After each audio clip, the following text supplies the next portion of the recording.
An emergency protest cannot end emergency rule. Protests have to be very well planned and sustained. It has to be organic too. So maybe the people who are doing the protests should find out a way to do real protests and the kind of protest that can end the emergency rule. So how do you think the protest can go to end that emergency rule in Rivers State? We won't just get involved in a protest for the sake of protesting. It will be because there's a larger goal that it serves in our revolutionary desire to change Nigeria. For instance, our organization cannot fight between two thieves. Wike and Fubara are birds of the same feather. So, based on principle, we can take a position that we are opposed to the emergency rule because it's, of course, unconstitutional, it's illegal, it's illegitimate, and very, very unpopular. But we cannot in any way support either of these guys. That's our problem. So. Okay, how will you react to the FCT minister, Wike, when he openly support the suspension of the governor of the Rivers State, Fubara? Fubara was suspended to please Wike in the first place. So Tinubu has already started planning his selection in 2027. So that Wike is going to be one of the people he will use. You know, Wike is the only politician in Nigeria today that belongs to more than one political party. He's a member of PDP and also a member of the APC. And a member of some other parties that you may not have heard of. So there is a very strategic move on their part to destabilize Rivers, give Wike the opportunity he needs in Rivers to flex his muscle, to empower him at the detriment of the people of Rivers for political expedience. You saw what they did. The first thing they went after was to give the sole administrator the chance to be spending money. I heard they spent already 300 billion naira. You can imagine the person who was elected or selected by the people had not been allowed to even present a budget. The man who was appointed by the president has already had access to a budget and is spending like water. The people of Rivers State have not tasted a drop of pure water since the sole administrator came. So, but our position, as you know, is that these distractions have to end. Nigerians have to unite and end this rubbish. This is what we have told Nigerians. The Tinubu regime came to bury Nigeria after Buhari killed it. And people are still playing along with them. I don't know what is wrong with Nigerians. We are not playing. That's why we are not engaging in all this side hanky-panky about protests. When we are ready and when Nigerians are ready, we are interested in a revolution. We have made that very clear. Because that's what can end this nonsense in our body politic. Is there any hope for the opposition in 2027? Not the kind of opposition where people like El-Rufai, no, those ones are not opposition. Those ones are coalitions of hungry people. So, and when the time comes, the moment they are offered what they want, they will go back to where they came from. Yeah, so that's why you don't say, because the APC was a coalition. Did you forget? And that's still where they put us. And the people who are asking to form another coalition are former APC members. In fact, most of them are Buhari cabinet members who are supposed to be in prison. They are forming coalitions. Instead of, they should be in prison forming a union of prisoners. So what do you expect from that? So, yes. The insecurity is really is of the head again. Yes.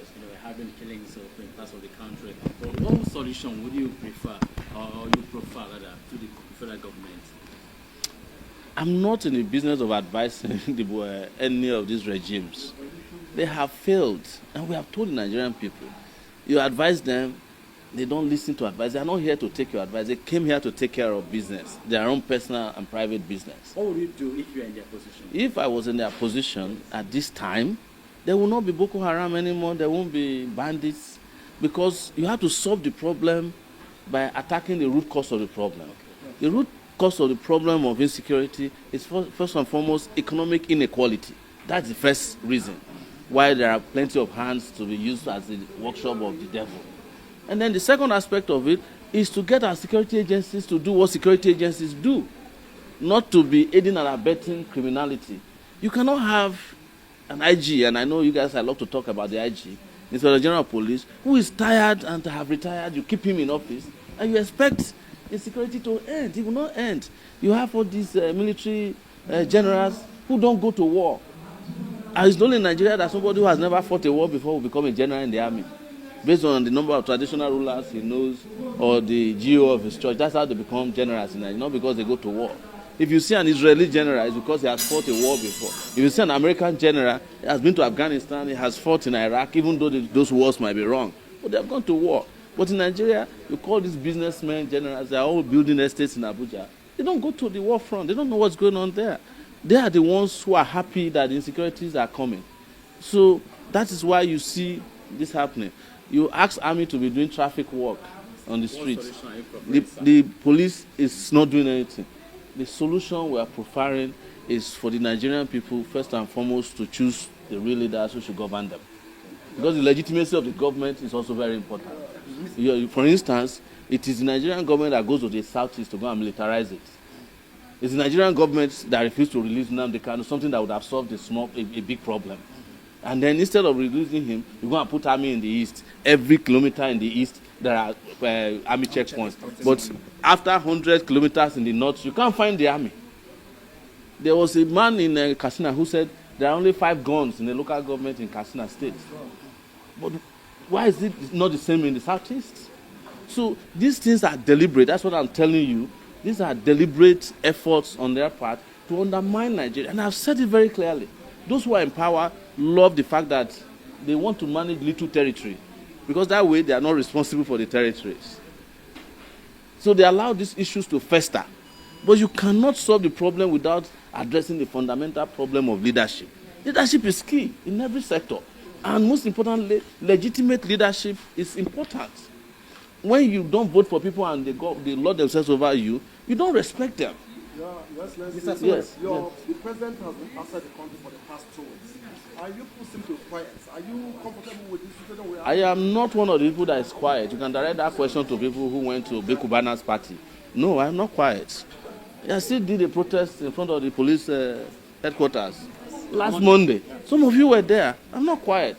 You can accuse some other people in the party here who are ordering Amala. I'm not quiet. No, you cannot be quiet. And I can never be quiet. What implication is he having to countries that are present in What we have told you is that you have not started listening to us yet. The president being outside the country is a small problem. You understand? The president never told you he will be in the country because he never campaigned to be president of Nigeria. It was INEC that imposed him on you. You understand? We told you when he was coming to office that the man is sick. Nobody listened to us. They even sang a song, Baba is sick and he's falling apart. Nobody listened to us. We told you that he's coming to govern Nigeria with his family. You didn't listen to us. Now that he's in power, we are calling him president. And now that he doesn't govern from Abuja, he's governing on WhatsApp. You are worried about it. Start listening to what we tell you so that when the problem comes, you not keep asking us the same question over and over again.